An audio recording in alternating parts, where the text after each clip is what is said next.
Alkene का नामकरण करेंगे, ठीक है।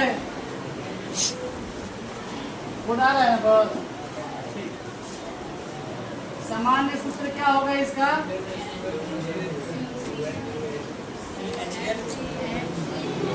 CnH2n प्लस 2, यानी कि CnH2n प्लस 2 है। CnH2n किसका होता है? एल्कीन का। पहचान क्या है एल्कीन का? कहीं ना कहीं दो कार्बन के बीच एक सिंगल बॉन्ड अवश्य ही होगा। और दो और कम कर दें, CnH2n -2 कर दें, तब वो क्या हो जाएगा? तो सबसे पहले हम लोग हाइड्रोकार्बन में किसका पढ़ने जा रहे हैं? एल्केन। IUPAC नाम इसका कैसे रखते हैं हम लोग? तो IUPAC नामकरण करने की क्या विधि है? IUPAC नामकरण की विधि है इसकी एल्क प्लस एन। तो ये क्या हो गया?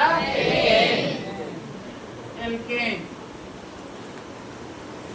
अब इसमें जैसे आप लोग संधि विच्छेद में पढ़े हुए हैं, तो इसको बोलते हैं पूर्व लग्न अनुलग्न। तो इसको बार बार हम लोग बदलेंगे। और ये कैसे बदलेगा? कार्बन की संख्या के आधार पर। किसके आधार पे? कार्बन की संख्या के आधार पर। आप ऑलरेडी हम लिखवाए हैं कि अगर कार्बन 1 रहेगा तो उसको कहेंगे मेथ, 2 रहेगा तो 3 रहेगा तो प्रोप, 4 रहेगा तो ब्यूट, 5 रहेगा तो पेंट, 6 रहेगा तो एक्स, 7 रहेगा तो 8 रहेगा तो 9 रहेगा तो 10 रहेगा तो 8 तक आपके सिलेबस के लिए पर्याप्त है। तो जितनी ज्यादा कार्बन की संख्या जितनी रहेगी उतना हम लोग यहाँ पे बार बार रिप्लेस करके उसमें एन जोड़ के एल्केन बना लेंगे। जैसे कि एथ जोड़ेंगे तो एन एथेन, मेथ जोड़ेंगे तो meth plus ane methane, prop जोड़ेंगे तो prop plus ane propane, but जोड़ेंगे तो ब्यूट प्लस एन ब्यूटेन। आपको नंबर ऑफ कार्बन पे डिपेंड करता है, ठीक है। तो सामान्य सूत्र के हिसाब से हम लोग कुछ एल्केन का उदाहरण क्या करेंगे यहाँ पर देखने जा रहे हैं, ठीक है। तो ये हो गया एन का मान हमने 1 रखा, तो अणु सूत्र क्या बना बताइए? अणु सूत्र क्या बना?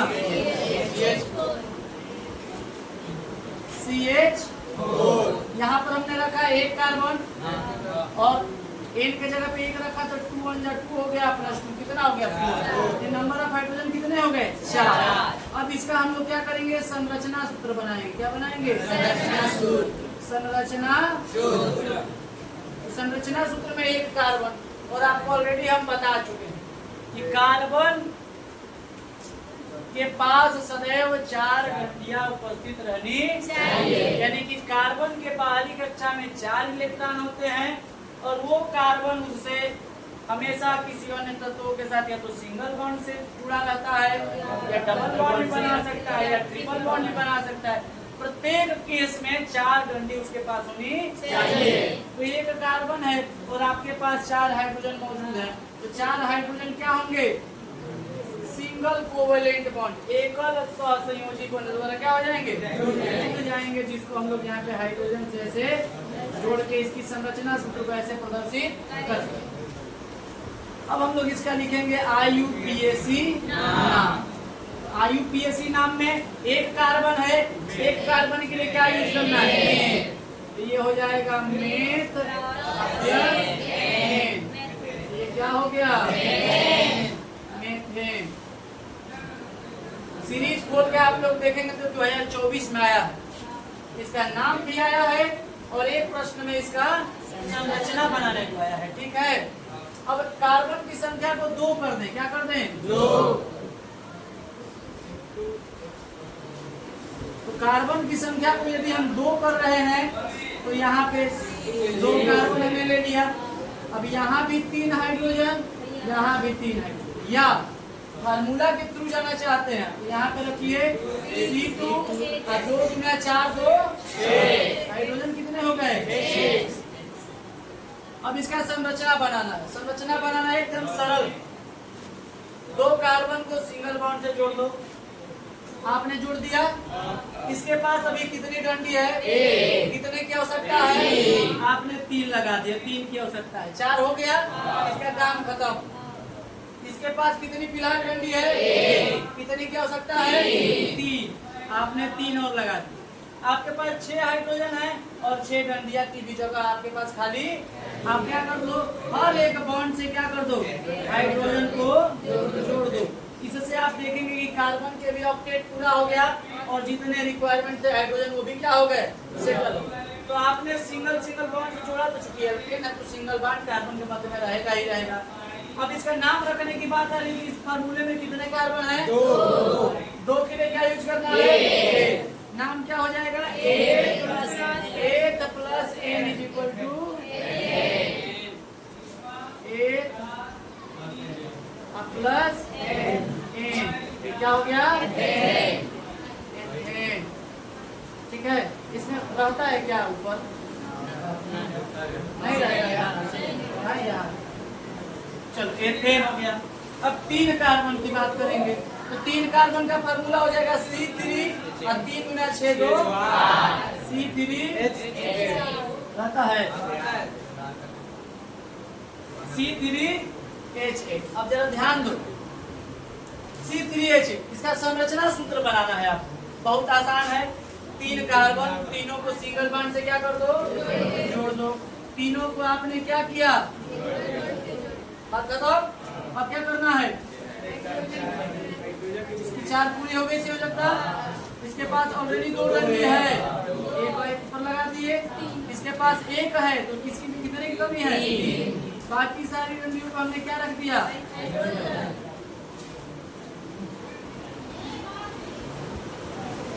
अब जरा हाइड्रोजन काउंट करो, 1 2 3 4 5 6 7 8 चाहिए। काम आपका हो गया। 3 कार्बन है, क्या? प्रो, बहुत सुंदर। प्लस एन, क्या हो गया? प्रोपेन। कोई दिक्कत? नाम रखने में कोई समस्या है? उसी प्रकार से अभी आप लोग क्या करेंगे, 4 ऑलरेडी आप लोग कल ये पढ़ चुके हैं। 4 रहेगा तो C4H10 और वो हो जाएगा ब्यूटेन। 5 कार्बन रहेगा तो C5H12 वो हो जाएगा पेंटेन। 6 कार्बन रहेगा तो C6H14 वो हो जाएगा हेक्सेन। इतना है आप लोग ये एल्केन के बारे में, इतने सरल फार्मूला सूत्र और नाम लिखने को आते रहते हैं परीक्षा में, हमेशा आता रहता है। कभी ऐसा नहीं होगा कि ये नहीं आएगा। हर वचन में तो ये क्या बहुत ज्यादा कठिन है? क्यों? कोई ऐसा बच्चा जो जिसको उतारना हो उतार।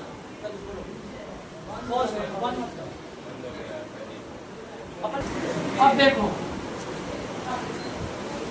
नामकरण में दूसरा हम लोग पढ़ेंगे किसका? एल्कीन का। तो एल्कीन का थोड़ा सा नामकरण में उसके पोजीशन के कारण, डबल बॉन्ड के पोजीशन के कारण इसमें थोड़ी सी कठिनाई आपको आएगी अगर आप ध्यान नहीं देंगे तो। लेकिन अगर आप ध्यान दे देते हैं और 2 नियमों को नाम रखते समय, 2 नियमों को याद रखते हुए अगर नामकरण करेंगे तो आपका कोई समस्या होने वाला नहीं है। तो सबसे पहले एल्कीन के बारे में हम लोग जाना जाए कि उसका सामान्य सूत्र क्या होता है। तो एल्कीन का सामान्य सूत्र होता है, बोलिए, CnH, यानी जितना कार्बन है उसका दोगुना हाइड्रोजन अगर किसी यौगिक में है और वो हाइड्रोकार्बन है तब वो अवश्य ही कैसा हाइड्रोकार्बन है? एल्काइन एल्कीन होगा। अब IUPAC नामकरण कैसे करते हैं इसका? तो एल प्लस ईन, ठीक है, तो ये हो जाएगा ईन। क्या हो जाएगा? अब क्या यहाँ पर n बराबर 1 हम लोग ले सकते हैं? नहीं। क्यों नहीं ले सकते? क्योंकि हमको डबल बॉन्ड लगाना है। किसके किसके बीच? कार्बन कार्बन के बीच। यानी कि आपको मिनिमम 2 कार्बन की रिक्वायरमेंट यहाँ पर है। इसलिए यहाँ पर मेथीन नहीं होगा, क्योंकि मेथीन में 1 कार्बन आता होगा, आएगा। मेथ माने 1 कार्बन और 1 कार्बन का ईन पॉसिबल नहीं। इसमें मेथीन जैसा कोई भी यौगिक यहाँ पर संभव नहीं। तो कहाँ से शुरू होगा? 2 कार्बन से। कहाँ से? 2 कार्बन से। तो C2 हो गया, नंबर ऑफ हाइड्रोजन यानी कि H4। बहुत सुंदर। C2 साधारण नाम इसको हम लोग कहते हैं एथाइलीन। क्या कहते हैं? बहुत सारी किताबों में इसको जैसे बोलचाल की भाषा में एथिलीन भी कहते हैं। क्या कहते हैं? एथाइलीन या एथिलीन, कुछ भी कह सकते हो, या एथिलीन। संरचना सूत्र 2 कार्बन है। अब देखो, चूंकि यह एल्कीन है तो कार्बन कार्बन के बीच डबल बॉन्ड लगाना पड़ेगा। तो आपने यहाँ डबल बॉन्ड लगा दिया। अब बताओ इस कार्बन के पास कितनी डंडी? 2। कितने की कमी? 1 और 2। 2 की कमी पूरी हो गई। इसके पास कितनी डंडी? कितने की कमी? यहाँ पर भी 2 हो गया। बोलो कोई दिक्कत? यहाँ बाकी जगहों पे हमने क्या कर दिया? इसको हाइड्रोजन से भर दिया। अब नाम लिखने की बारी आती है IUPAC नाम। तो IUPAC नाम पे हम लोगों को क्या लिखना पड़ेगा? 2 कार्बन है तो A, 2 कार्बन है तो A प्लस ईथीन। तो ये क्या हो गया? एथीन। बोलो एथीन। कोई समस्या नहीं ना? अब N = 3 ले लेते हैं यहाँ पर। ये हो जाएगा C3H6। C3H6। अब जरा ध्यान दो कि C3 है तो इसको ऐसे भी हम लोग लिख सकते हैं। एक अलग बात, यहाँ भी लगा सकते हैं चाहे यहाँ भी लगा सकते हैं, कोई फर्क पड़ने वाला। इसके पास 2 बॉन्ड है, यहाँ हाइड्रोजन 2 हो गया। इसके पास 3 बॉन्ड है, यहाँ हाइड्रोजन 1 हो गया। इसके पास 1 बॉन्ड है, यहाँ हाइड्रोजन 3 हो गया। कार्बन के आगे पीछे कहीं भी हाइड्रोजन लिख सकते हो, उससे फर्क पड़ने वाला ये बताएगा कि ये कार्बन से ये 2 हाइड्रोजन जुड़ा है। अब उसको आगे लिख के प्रदर्शित करो चाहे इससे कोई फर्क पड़ने वाला नहीं। अब इसका नाम क्या होता है? तो 3 कार्बन है तो इसका नाम हो जाता है प्रोपाइलीन। क्या हो जाएगा? और इसका संरचना सूत्र बनाना है तो आपके पास 3 कार्बन है, 3 कार्बन आपने बना दिया। अब आप कहीं भी एक डबल बॉन्ड लगा दिया। इसके पास कितनी डंडी? कितने की कमी? 2 की कमी। इसके पास कितनी डंडी? 1 2 3। कितने की कमी? 1 की कमी। इसके पास कितनी डंडी? कितने की कमी? ये हो गया है आपका हाइड्रोजन। हर जगह हमने क्या कर दिया? जोड़ दिया। नंबर ऑफ हाइड्रोजन कितने हो गए? 1 2 3 4 5 6। 6 चाहिए भी हम। बात खत्म। अब इसका नाम लिखने की बारी आती है तो हम लोग इसका नाम रखेंगे प्रोम प्लस ई, प्रोपीन। बोलो प्लस ई, प्रोपीन। कोई समस्या? कोई समस्या नहीं। थोड़ी सी समस्या यहाँ से आनी अब शुरू होगी, लेकिन जो बच्चे सतर्क रहेंगे उनके लिए भी समस्या नहीं है। तो यहाँ पे क्या होने वाला है बताओ? C4H6। ठीक है, बोलो। अब इसका हमको संरचना बनाना। अब यहाँ से 2 संरचनाएं बनेगी। C4H8 की कितनी संरचना बनेगी? इसका नाम तो सिंपल हो जाएगा। क्या?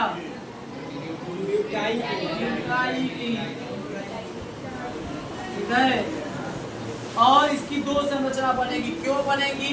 इसमें 2 संरचना क्यों नहीं बनी? इसमें 2 संरचना क्यों बनेगी? इस प्रश्न का उत्तर आप लोग स्वयं अभी तुरंत पा जाएंगे। तो हम लोग को कितने कार्बन की आवश्यकता है इसमें? 4। हमने यहाँ पर 4 कार्बन क्या कर दिया? बना दिया। अब ये बताओ कि यहाँ पे डबल बॉन्ड लगाना, हम यहाँ पे लगाएं, यहाँ पे लगाएं, यहाँ पे लगाएं, क्या होगा? चलो तीनों जगह लगा के देखते हैं। ठीक है, बारी बारी से क्या होने वाला। यहाँ भी लगा दिया हमने। पूरा देखो तो वीडियो में इतना आ रहा है ना, पीछे से पूरा कवर हो रहा है।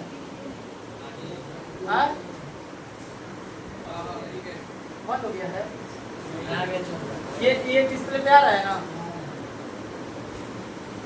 क्या हो गया? हमने क्या किया? एक रफ 4 कार्बन का हमने एक सीरीज बना लिया, श्रृंखला। ठीक है, अब आपको डबल बॉन्ड लगाना है। आपको यहाँ पे एक डबल बॉन्ड हमने लगा दिया, दूसरे वाले में यहाँ पे लगा दिया, तीसरे वाले में यहाँ पे लगा दिया। ठीक है, इसके पास कितने की कमी है? दो। तो यहाँ 2 हाइड्रोजन जोड़ दिए। इसके पास कितने की कमी है? 1 हाइड्रोजन। इसके पास बोलो कोई समस्या? ये लिख दें, लिख दें, कोई दिक्कत? इसको हमने इसको अलग कर दिया। ठीक है, अब फिर इसमें आओ, यहाँ कितने हाइड्रोजन की आवश्यकता है? 3। 1 हाइड्रोजन यहाँ, 1 हाइड्रोजन यहाँ, 1 हाइड्रोजन यहाँ। कोई समस्या? इसके पास ऑलरेडी 3 बॉन्ड है, 1 2 3, एक हाइड्रोजन हमने जोड़ दिया। इसके पास भी 3 है, 1 2 3 हमने जोड़ दी, 4 होगा, 1 2 3 4। यहाँ भी 3, यानी 1 2 3 4। ठीक है, इसको भी हमने अलग कर दिया। फिर यहाँ पे आओ, कितने हाइड्रोजन? कार्बन 1 बॉन्ड है कार्बन के पास, कितनी जरूरत है? 1 2 3। कोई दिक्कत? यहाँ पे कितनी कमी है? 2 की कमी, 1 2। यहाँ पर 1 की कमी, 1 हो गया। यहाँ पे 2, 1 और 1। ठीक है, अब नाम रखा जाए बिना आपको नियम जानकारी। अब क्या नाम रखेंगे भाई? 4 कार्बन है तो ब्यूट प्लस इन, ये क्या हो गया? ब्यूटीन हो गया। फिर इसका भी नाम रख लो, 4 कार्बन 1 डबल बॉन्ड, क्या हो गया? ब्यूटीन। क्या हो गया? ब्यूटीन। इसका भी क्या नाम हो गया? ब्यूटीन। लेकिन ये नाम क्या है? गलत है। क्यों? क्योंकि IUPAC का ये रूल है, एक नाम एक से अधिक स्ट्रक्चर को नहीं बना पाएंगे। एक नाम केवल एक स्ट्रक्चर को ही रेफर होगा और एक स्ट्रक्चर का केवल यूनिक नेम होता है प्रत्येक कंपाउंड का। तो ऐसा कैसे पॉसिबल है कि ये भी ब्यूटीन, ये भी ब्यूटीन, ये भी ब्यूटीन? ऐसा पॉसिबल है? नहीं। इसका मतलब कि यहाँ पे कुछ नियम आपको जानने आवश्यकता है। तो क्या हो सकता है? तब इस स्थिति में हम लोग क्या करते हैं कि कार्बन का नंबरिंग करते हैं। क्या करते हैं? कार्बन की नंबरिंग। तो कार्बन की नंबरिंग करते समय हम कार्बन को कहेंगे 1 2 3 4। क्या कहेंगे? ये कार्बन नंबर 1 हो गया, ये कार्बन नंबर 2, ये कार्बन नंबर 3 और ये कार्बन नंबर 4। फिर उसी प्रकार से इसको भी कहेंगे 1 2 3 4। ठीक है, फिर उसी प्रकार से कहेंगे 1 2 3 4। तो गलत हो गया आपका तीसरा क्यों गलत हो गया? नंबरिंग किधर से भी शुरू नहीं कर देना है। नंबरिंग ध्यान देना है कि डबल बॉन्ड या कोई भी जो फंक्शनल ग्रुप उस कंपाउंड में जुड़ा है वो किधर से नजदीक आ रहा है। बात समझ में? किधर से? तो इधर से तीसरा नंबर पे है और उधर से गिनती करेंगे पहला नंबर पे है, मतलब ये हो जाएगा 1, ये 2, ये 3 और ये 4। अब नाम रखो, तो इसका नाम रखेंगे हम लोग, तो कैसा रखेंगे? ब्यूट। क्या रखेंगे? ब्यूट। डैश लगाएंगे। क्या लगाएंगे? अब वो ब्यूट जो इन का पोजीशन हम बता रहे हैं डबल बॉन्ड का, उस किस कार्बन पे है? पहला कार्बन पे, जिसको लिखेंगे 1, इसको लिखेंगे ब्यूट 1 इन।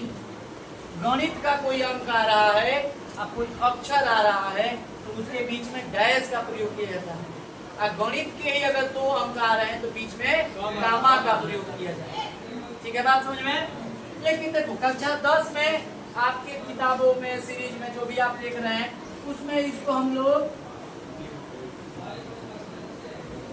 1 ब्यूटीन या ब्यूटीन 1 भी हम लोग कहते हैं। लेकिन एक्यूरेट नाम आपका क्या है? ब्यूटीन 1 इन। उसी प्रकार से इसका क्या नाम होगा? इसका क्या नाम होगा? ये डबल बॉन्ड दूसरा कार्बन पे है। अच्छा, आप उधर से भी आओगे सरे पे ही रहेगा, इसलिए इसमें नंबरिंग हम किधर से भी कर सकते हैं। तो इसका नाम क्या हो जाएगा? ब्यूट इन। ठीक है, और या इसको हम लोग कह देंगे 2 ब्यूटीन। क्या कह देंगे? अब इसका नाम बताओ। ब्यूट 1 इन या 1 ब्यूट। तो आपको शुरू में हमने बोला था कि इसके 2 स्ट्रक्चर बनेंगे, लेकिन जब कार्बन कार्बन में डबल बॉन्ड लगाने की आई तो पहला पे लगाया, दूसरा पे लगाया, तो आपका मन कह रहा होगा कि तीसरा पे भी क्यों नहीं लगा रहे हैं? तो तीसरा पे इसलिए नहीं लगाया जाएगा। क्यों? या तो पहला पे लगाओ, चाहे तीसरा पे, पहला पे लगाओ चाहे तीसरा पे, वो उलट के वो क्या हो जाएगा, पहला हो जाएगा। क्यों? ये पहला दूसरा कार्बन नहीं है, डबल बॉन्ड से फिर डिसाइड हो रहा है कि कौन सा कार्बन पहला होगा। जिधर से गिनती करते समय डबल बॉन्ड पहले आएगा, गिनती सदैव उधर से शुरू की जाएगी। मतलब ये वाला और ये वाला दोनों क्या हो गए, सेम हो गए। क्या हो गए, हो गए ना। तो इसके आधार पर पहले इसको कॉपी कर लीजिए आप लोग, फिर इसके आधार पे हम आपको क्या करेंगे, दूसरा एक कुछ एग्जाम्पल करेंगे। ओके, एक प्रैक्टिस के लिए हम आपको दे रहे हैं, ठीक है। C5H10, C5H10। अब इसकी कितनी संरचनाएं पॉसिबल है और कितने इसके नाम होंगे, इस पर थोड़ा चर्चा किया जाए। तो हमने क्या किया, 5 कार्बन हमने पहले से जोड़ दिए, डबल बॉन्ड लगाना है हमने यहाँ लगा दिया, ठीक है। दूसरा में हमने क्या किया, 5 कार्बन हमने फिर बना लिया। अब डबल बॉन्ड यहाँ से 1 नंबर से हटा के क्या कर दिया, 2 नंबर। अब फिर हमने एक बना लिया 5 कार्बन और फिर 3 नंबर पे लगा दे। क्या 3 नंबर पे लगाना उचित है? इधर से दूसरा पे लगाया हमने, तो ये 2 हो गया। अब इधर से तीसरा लगाएंगे तो उधर से दूसरा हो जाएगा। भैया देखो कैसे, ये 1 2 3 4 5, डबल बॉन्ड इधर से पास आ रहा है तो गिनती इधर से शुरू होगी, 1 2 3 4 5, यानी ये दोनों क्या हो गए, सिमिलर हो गए। क्या हो गए, सिमिलर। नाम रखा जाए तो देखो यहाँ पे 2 बॉन्ड है तो कितने हाइड्रोजन की कमी है, 2। यहाँ 3 बॉन्ड है कितने हाइड्रोजन की कमी है, यहाँ कितने हाइड्रोजन की कमी है, यहाँ और यहाँ। इसका नाम क्या हो जाएगा, पेंट बॉन्ड 1 या साधारण नाम इसके आधार पर पेंटीन। कौन सा, पेंटीन, ठीक है। इसका नाम क्या हो जाएगा, पेंट 2 जी, पेंट 2। इसका नाम हो जाएगा यार 2 पेंटीन। पेंटीन 2 भी कह सकते हैं, ठीक है। लेकिन सबसे एक्यूरेट नाम क्या है, पेंट 2, ठीक है। आज के लिए इतना ही। आप लोग कल एल्काइन पढ़ाएंगे और एल्कोहल पढ़ाएंगे, बीच में